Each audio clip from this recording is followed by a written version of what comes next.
In Washington's North Cascades, a man stepped onto a familiar trail with minimal gear, full confidence, and no reason to worry. Then, weather closed in, the path vanished, and the forest swallowed every marker of direction. What followed wasn't a dramatic accident, but something far more dangerous. Days of hunger, cold, and quiet decisions that slowly erased his way back.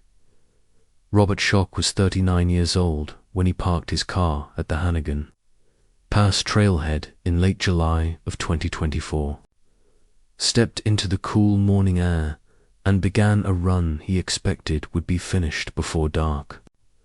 North Cascades National Park carries the highest death rate of any national park in the United States. 3.7 deaths per 100,000 visitors, more than 3 times the rate of the next deadliest site, according to a 15-year federal analysis by NBC News. Most of those who die there are experienced.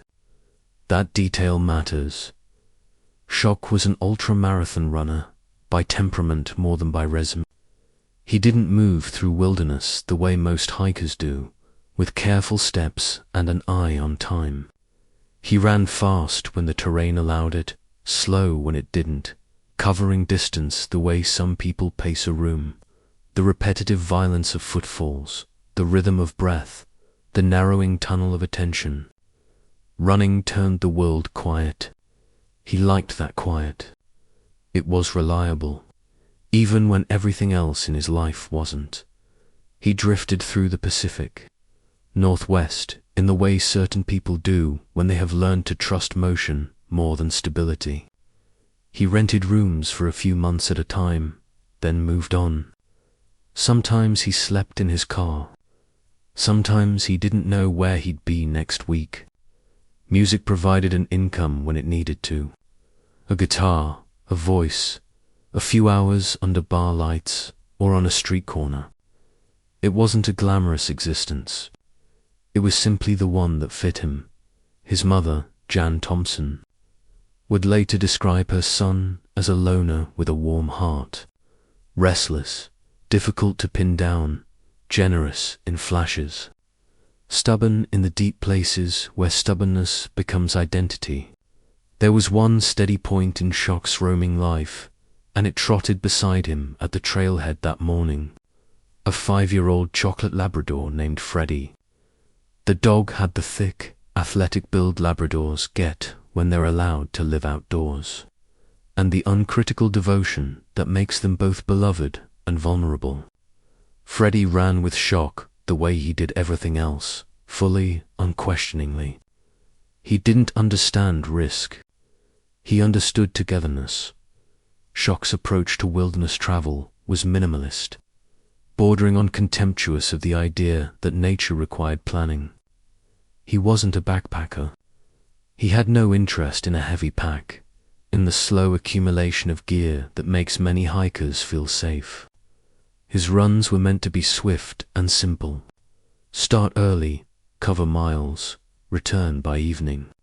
Between 2004 and 2014, across U.S. national parks alone, 46,609 individuals became lost and required search and rescue campaigns, costing a total of $51.4 million, and according to research published in scientific reports, day hikers like Schock made up 42% of those cases, nearly 4 times the rate of overnight backpackers. He was carrying only what he believed he'd need for a long day of movement. That morning, it amounted to a small backpack with a folding bowl for Freddie and an old paper map with markings from past outings. No food, no spare clothes, no compass, no fire starter. His phone was fully charged, but phones in these mountains are less a tool than a comfort object. The signal disappears not far from the trailhead, swallowed by rock and forest. Schock rolled the windows of his car down and left his wallet open on the dashboard. His guitar, something he rarely let out of his sight, stayed in the trunk. Anyone who has spent time around missing person cases will recognize this detail for what it is: the accidental evidence of intention. People who expect to return soon leave things the way shock left them. They don't secure valuables. They don't prepare their vehicle. They don't behave as though absence is possible. The first miles unfolded without incident. The trail followed the river through cedar and pine. The air wet with that deep green smell the Cascades produce. Rot and life braided together. Freddie ran ahead, then doubled back, then ran ahead again. The river roared somewhere below, cold and tireless. Around noon, Shock met a young couple hiking down. They exchanged a few words about the weather and the season. The couple continued toward the parking lot. Shock continued upward. They were the last people to see him upright and moving with purpose. Beyond that point, the country shifted. The Washington wildfire season of 2021 produced 1,863 separate fire incidents across the state, burning 647,222 acres. The following year added another 1,492 incidents and 173,659 more acres, according to state DNR records. The fires of those 2 seasons had burned tens of thousands of acres in parts of the North Cascades range, and the aftermath was not simply black trees and open views. Fire changes everything that follows it. Roots die, soil loosens, trails erode, winter storms topple weakened trunks. What had been a clean corridor of packed dirt becomes a puzzle of fallen timber and new brush. In places, the path vanishes entirely under a tangle of downed logs. Shock had been through this area before, but not since the fires. He noticed the charred stands and ash underfoot, but he did what people often do when they want the day to stay simple. He treated information as background noise. In mid-afternoon, the weather turned. It began with wind on the ridges. Sudden sharp gusts that pushed clouds over the peaks as if someone had drawn a curtain. The sky greyed.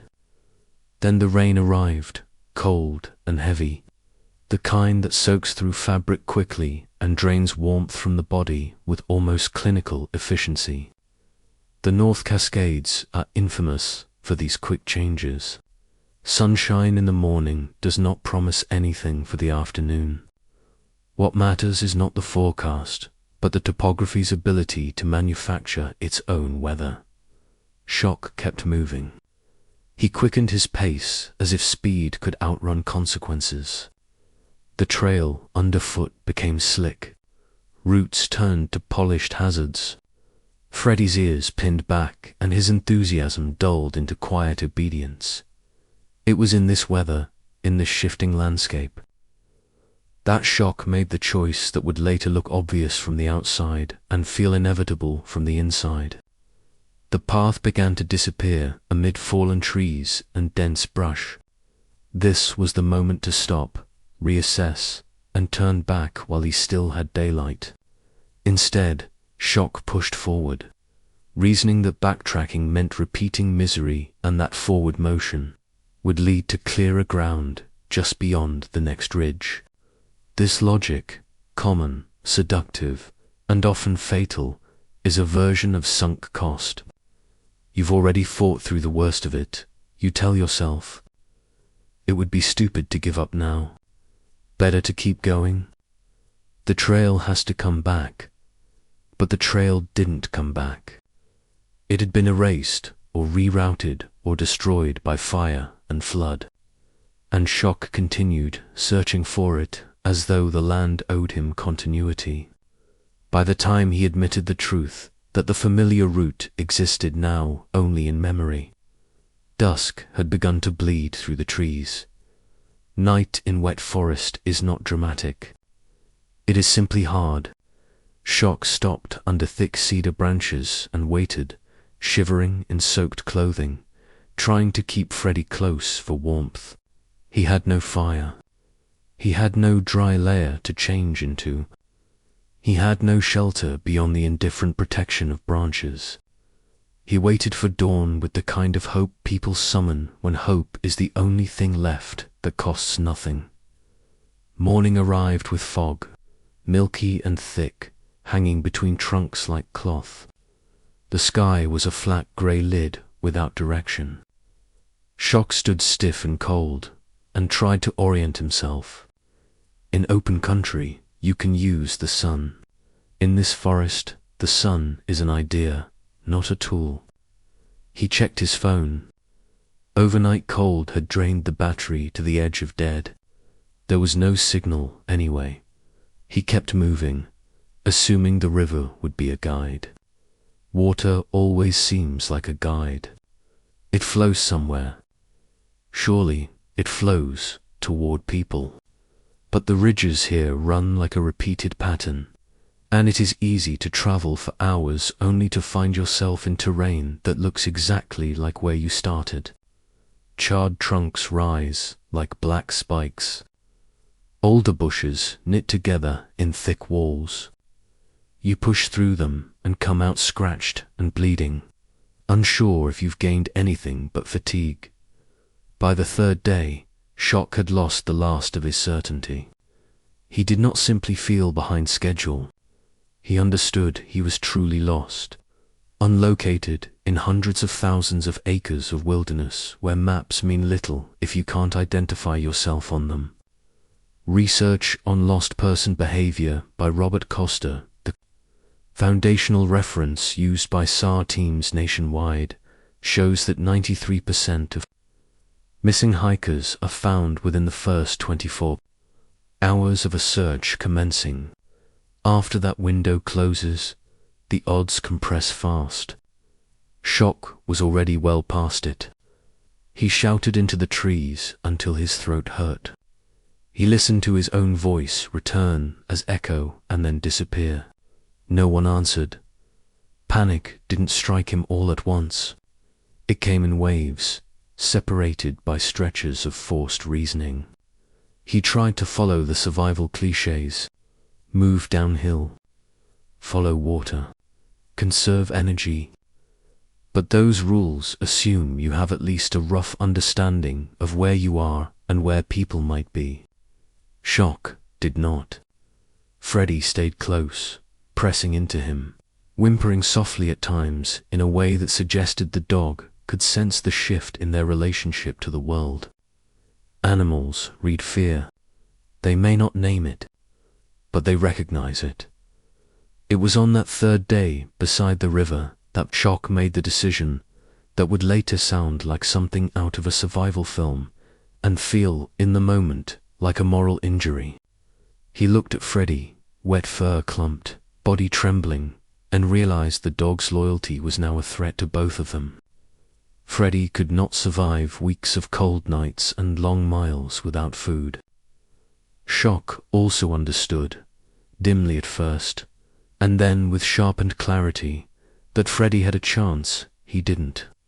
The ability to navigate by instinct, to find a trail, to find humans. Freddy carried a microchip.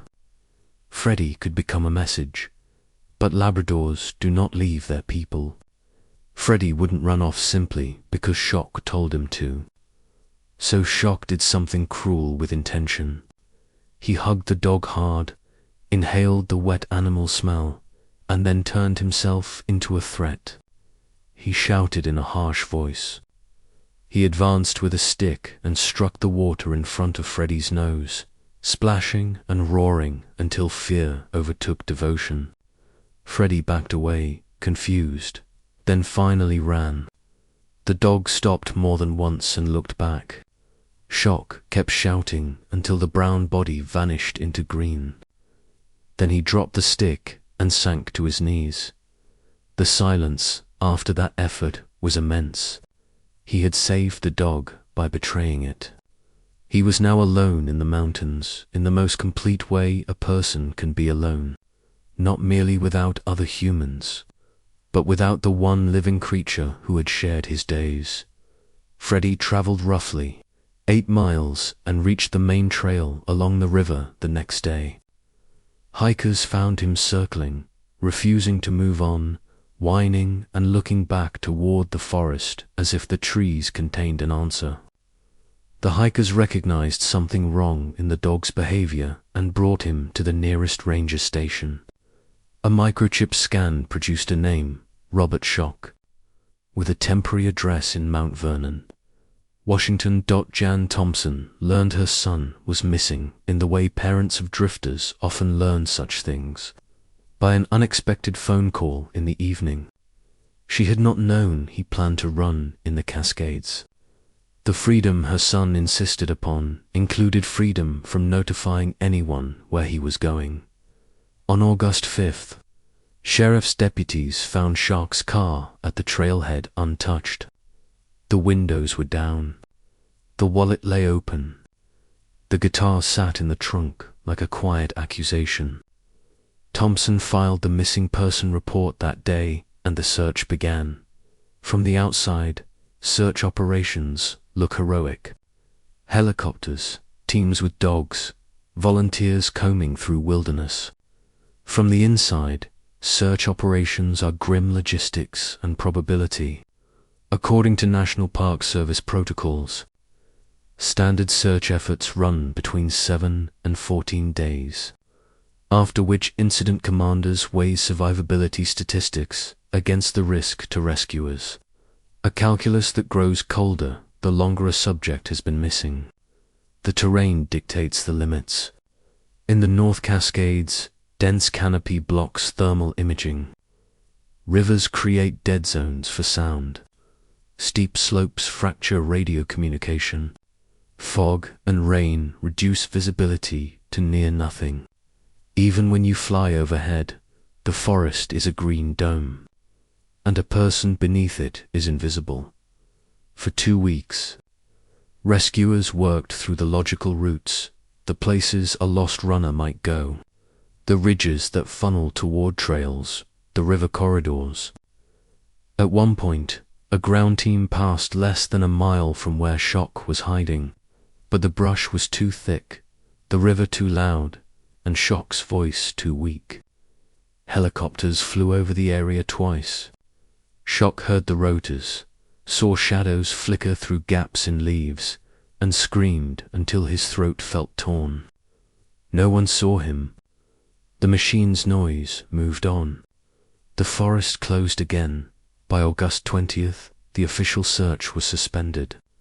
This was not a moral decision, though it felt like one to the family. It was a risk calculation. Continuing to send rescuers into steep, storm-soaked terrain without new information threatened more lives. The odds of finding an adult alive after weeks without food were low enough to sound like cruelty when spoken aloud. Thompson did not accept the conclusion.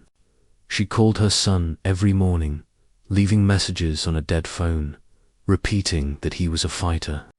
The repetition was half prayer, half denial, and entirely human. Meanwhile, Schock was doing what lost people do when they do not have an anchor point. He kept moving.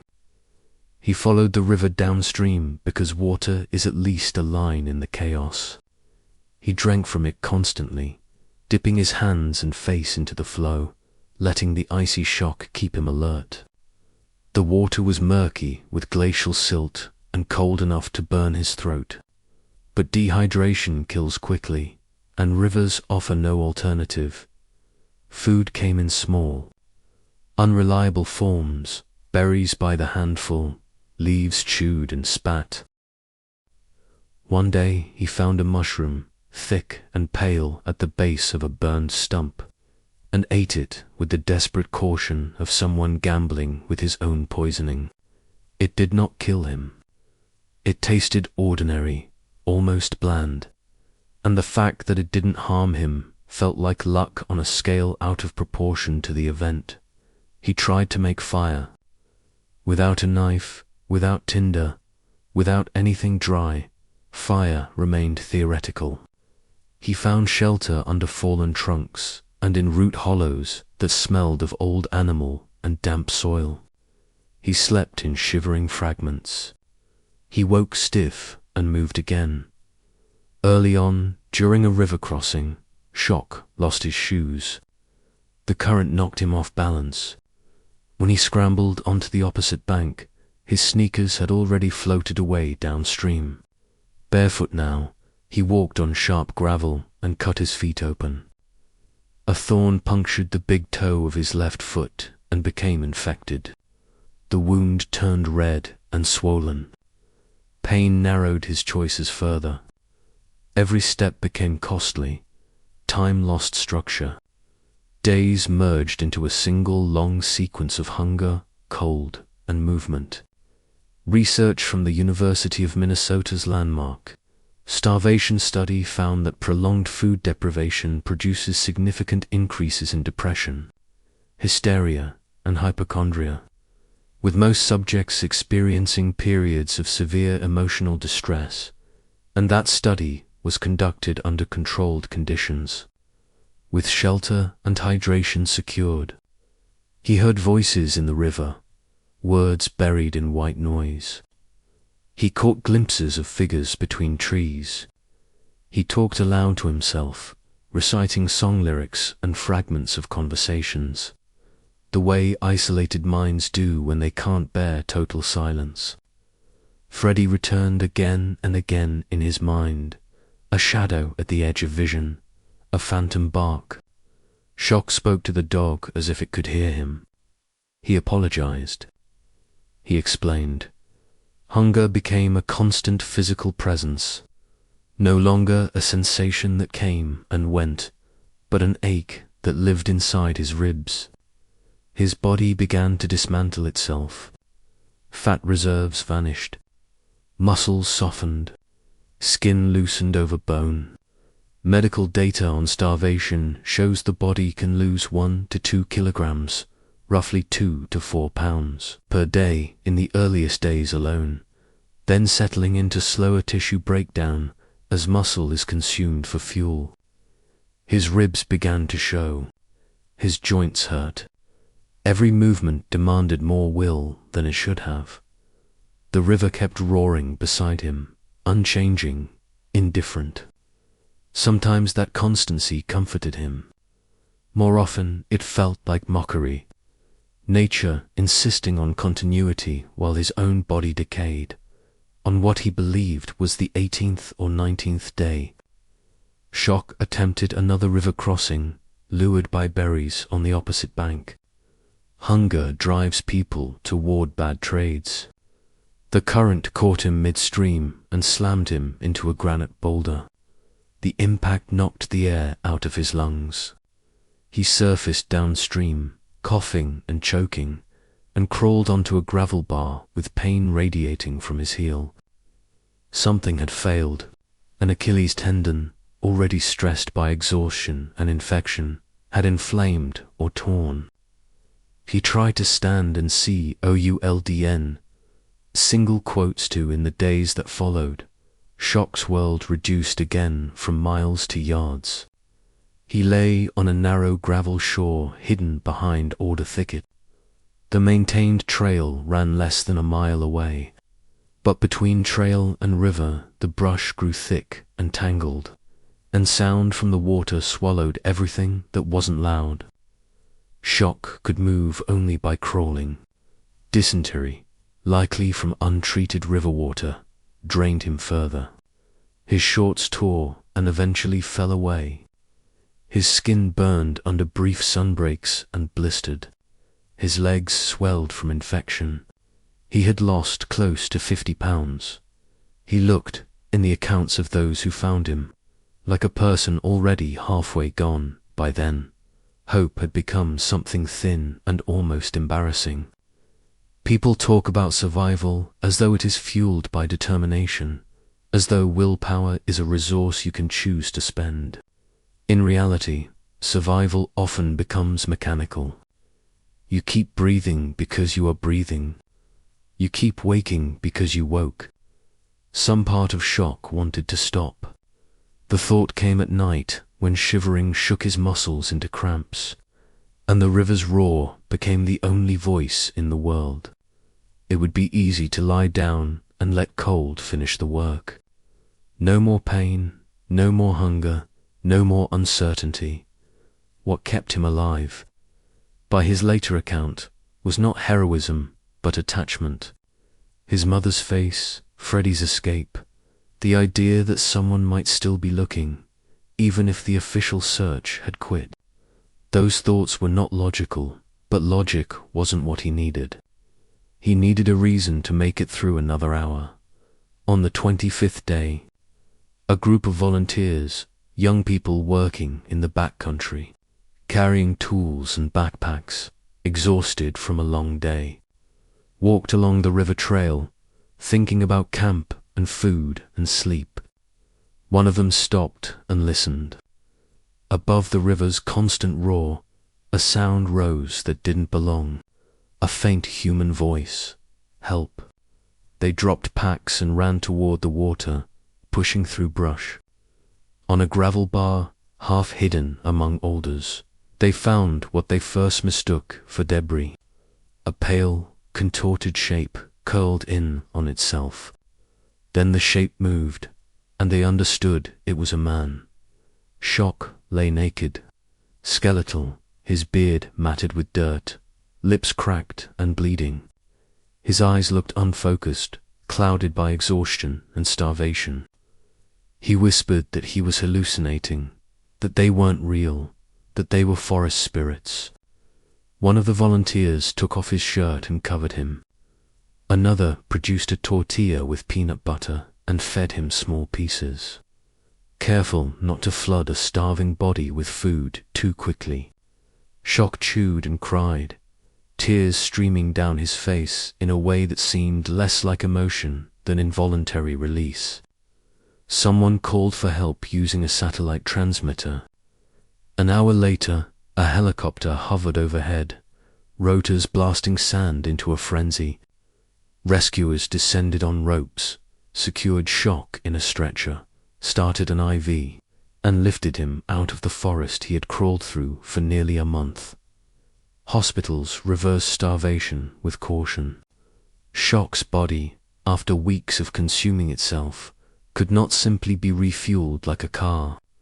Refeeding syndrome, the potentially fatal complication that occurs when a severely malnourished body receives nutrients too quickly, causes dangerous electrolyte shifts that can trigger heart failure, seizures, and respiratory collapse, making it a well-documented killer of people who survive the wilderness only to die from sudden nutrition. Doctors fed him intravenously at first, monitoring electrolytes, avoiding that trap. On the 4th day, they gave him broth. He later described the taste of hot liquid as something close to impossible, a sensation too gentle to belong in a world that had been only cold and hunger. When Jan Thompson entered the ward on August 31st, she did not recognize her son at first. The person in the bed looked like a stranger wearing Robert's outline. Then he whispered her name. She crossed the room and held him carefully, as if he were made of something fragile and expensive. A week later, the volunteers who had found him visited. Shock hugged them one by one, repeating that they were angels. The word embarrassed him even as he spoke it. But gratitude has its own vocabulary, and sometimes it reaches for myth because ordinary language feels too small. By the end of September, Shock could walk with a cane. He regained weight quickly, 40 pounds within a month, but tendons remained stiff and painful, and his joints felt older than they should have. He had survived, but survival is not a clean victory. It leaves residue. On October 5th, when Shock returned to Ohio, Freddie met him at the car like a projectile, tail wagging so hard his entire body swayed. Shock dropped to his knees and buried his face in the dog's fur. The reunion, in its simplicity, contained everything the wilderness story did not. warmth, certainty, forgiveness. In the interviews that followed, Shock did not present himself as a conqueror. If anything, he sounded chastened. In the United States, an estimated 50,000 search and rescue missions are conducted every year. And the most common reason adults require rescue isn't injury or catastrophe, it's wandering off trail while underprepared, just as Shock had done. He repeated lessons people in the outdoors community have heard so often they become background noise. Always tell someone your route. Carry a map and compass. Don't trust memory. Don't rely on your phone. These warnings are so basic that experienced people tend to treat them as rules for beginners. That is exactly why they fail.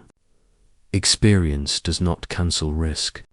It often magnifies it by making you careless. Before, Shock had thought of the mountains as a place where he could be free, untracked, self-directed, the master of his own movement. After 30 days of hunger and cold, he understood what the North Cascades have always been. Vast, indifferent, older than any confidence a person brings into them. The range does not punish arrogance. It simply makes arrogance irrelevant. When you look closely at what happened to Robert Shock, the story doesn't hinge on a single catastrophic event. There was no dramatic injury on day one, no avalanche, no broken leg on a knife-edge ridge. There was only a series of small decisions that seemed reasonable in the moment. Packing light because he always packed light. Trusting a remembered route because it had worked before. Pushing forward because turning back felt worse. The mountains did not trap him with malice. They simply accepted each decision and allowed the consequences to unfold. And in the end, the wilderness offered him a narrow, accidental exit, not because it cared whether he lived, but because a few tired volunteers happened to pause long enough to hear a voice that should have been impossible to hear at all.